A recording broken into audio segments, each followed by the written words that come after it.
I did want to talk about something that people may not have known about Mike. And that's what he thought about himself, right? And so I want to show two videos. I want to show one of what his inner camp saw, and then I want to show what Mike says about himself. So let's just go with what his camp thought.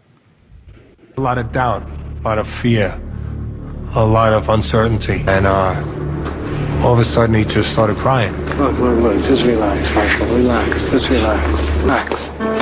If you have the roots that he had, a boy who literally wept prior to going in and knocking out some amateur opponent in 20 seconds because he was frightened of the experience, how could you expect that person to have become so self-possessed as to control his life? He never really believed in himself the way that you would think that it should be for a guy with that much ability and with that much accomplishment. And it's crazy because, like, we don't see those things, right? So, like, and this is for anybody kind of in the limelight. We see what they want us to see, right? And to know that Mike Tyson, like, struggled with confidence. I mean, my man was champion, the youngest champion. He was knocking fools out left and right. He was one of the most feared persons in the planet. Yeah. And he struggled with confidence. He struggled with himself. That was. Let me just go straight to what Mike said about it. My whole life lived with off my ego. But if it's something I want to accomplish, I'm the greatest. I'm a god. I can accomplish something. But as far as my perspective on myself, I'm yeah. Look at the life I come from. But I'm the highest paid athlete in the world. I'm the baddest man so-called on the planet. Moose. This is not an ordinary kind of path, right? Like, this is really one of those roller coaster experiences. I mean, if you think about, how he even got into fighting, he said that, in Brooklyn and growing up, one of the things that they did was they would fly pigeons, right? That was like the popular thing to do. You flew pigeons. Mm-hmm. Well, because he got bullied so regularly, flying pigeons was like his way of getting with the in crowd, right? Like finally being accepted. So he takes that path, he's flying pigeons. A bully goes up to his roof, grabs one of his pigeons, pretty much kind of like kills him, right? Kills the pigeon. And that was the first time that he started fighting. So while we see that he was all over the place and of course had a lot of fights before starting to getting disciplined and trained and all of that, yep. But it's not a traditional route, right? Where things are okay and you start getting around the right people and making it work. Like, he's really had a lot of big up and downs. But what I wanted to focus on with this was, did he ever heal? Right? Like, is it enough to get with the right person, mm-hmm. right? Like a trainer, yep. Like a coach, whomever it is, get with the right person and automatically say, all right, I'm good.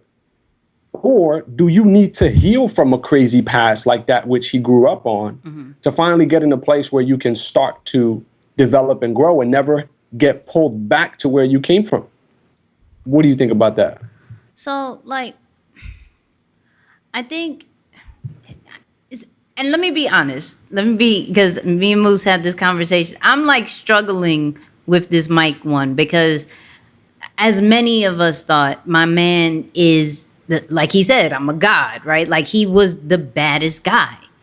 But it's explained so much as far as, like, his rough upbringing and how that does play a role into your life later on if it is not nurtured, if it is not addressed in the beginning, right?